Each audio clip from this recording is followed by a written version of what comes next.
നമസ്കാരം. പാകിസ്ഥാൻ സർക്കാർ ദേശീയ അസംബ്ലി സ്പീക്കറുടെയും സെനറ്റ് ചെയർമാന്റെയും പ്രതിമാസ ശമ്പളം 13 ലക്ഷം രൂപയായി പാകിസ്ഥാൻ വർദ്ധിപ്പിച്ചിരിക്കുകയാണ്. പുതിയ ശമ്പളം അവരുടെ മുൻ ശമ്പളമായ 2,05,000 രൂപയേക്കാൾ വളരെ കൂടുതലാണ്. ബലൂചിസ്ഥാൻ, അതോടൊപ്പം തന്നെ ഖൈബർ പക്തൂൺഖ്വ പ്രവിശ്യകളിൽ പാകിസ്ഥാൻ വളരെയധികം രാഷ്ട്രീയ കുഴപ്പങ്ങളും അശാന്തിയും നേരിടുന്ന സമയത്താണ് ഈ തീരുമാനം. പാർലമെന്ററി കാര്യ മന്ത്രാലയം മെയ് 29 പുറപ്പെടുവിച്ച വിജ്ഞാപനത്തിലെ വിശദമായ വിവരങ്ങൾ വെള്ളിയാഴ്ച സമ ടിവിയാണ് പുറത്തുവിട്ടത്. വിജ്ഞാപനം അനുസരിച്ച് 2 ഉദ്യോഗസ്ഥരുടെയും പ്രതിമാസ ശമ്പളം 13 ലക്ഷം രൂപയായി നിശ്ചയിച്ചിട്ടുണ്ട്. ഇതിനു പുറമെ താത്കാലിക അലവൻസായി 50% അധിക തുകയും അവർക്ക് ലഭിക്കും. ഉപദേഷ്ടാക്കളുടെ ശമ്പളം 188% വർദ്ധിപ്പിച്ചിട്ടുണ്ട്. പുതുക്കിയ ശമ്പള സ്കെയിൽ 2025 ജനുവരി 1 മുതൽ മുൻകാല പ്രാബല്യത്തോടെ നിലവിൽ വരുമെന്നതാണ് പാകിസ്ഥാൻ അറിയിച്ചിട്ടുള്ളത്. മാർച്ച് 21 ഫെഡറൽ ക്യാബിനറ്റ് അംഗങ്ങളുടെ ശമ്പളവും അലവൻസുകളും ഗണ്യമായി വർദ്ധിപ്പിച്ചതായി നേരത്തെ റിപ്പോർട്ട് ചെയ്തിരുന്നു.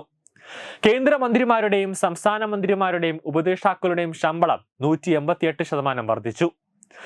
1975 കേന്ദ്രമന്ത്രിമാരുടെയും സംസ്ഥാന മന്ത്രിമാരുടെയും നിയമത്തിലെ ഭേദഗതികൾ അംഗീകരിച്ചാണ് ഈ വർധനവിന് വഴിയൊരുക്കിയത്.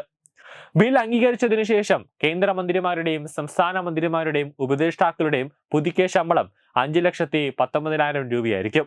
മുമ്പ് കേന്ദ്രമന്ത്രിമാർക്ക് 2 ലക്ഷം രൂപ ലഭിച്ചിരുന്നു.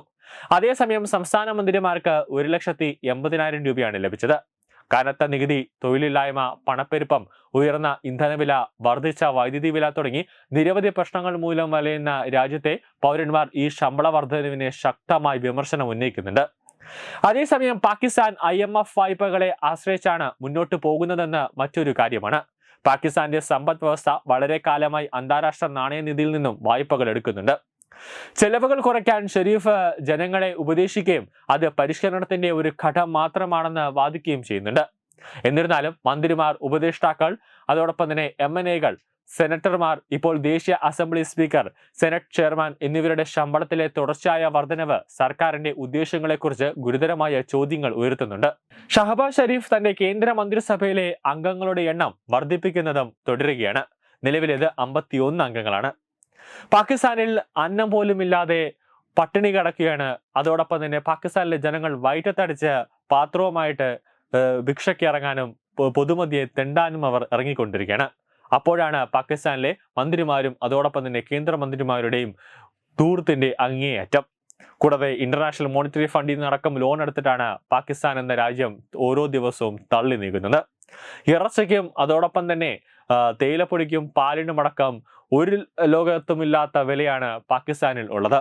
ഇത്രയൊക്കെ ഉണ്ടായിട്ട് പോലും എങ്ങനെ പാകിസ്ഥാനിലെ സമ്പദ് വ്യവസ്ഥ നിലനിർത്തണം, അല്ലെങ്കിൽ എങ്ങനെ സമ്പദ് വ്യവസ്ഥ നേരെ ചൊവ്വ കൊണ്ടുപോകണം എന്നൊന്നും നോക്കാതെ കിട്ടുന്ന പൈസയെല്ലാം ദൂർത്തടിച്ചും കിട്ടുന്ന പൈസയെല്ലാം തീവ്രവാദത്തിനും ജെയ്ഷെ മുഹമ്മദിനും ലഷ്കർ-ഇ തൊയ്ബയ്ക്കുമൊക്കെ ISIക്കുമൊക്കെ കൊടുത്ത് പാകിസ്ഥാൻ മറ്റുള്ള രാജ്യത്തിന് ഒരു ഭീഷണി മുഴക്കുമ്പോൾ ഒരു നാൾ ഈ എല്ലാ ലോകരാജ്യങ്ങളും കൂടെ പാകിസ്ഥാന് മേൽ ഒരു ഘോഷയാത്രയും ഒരു സംഹാര താണ്ഡവുമാണ്.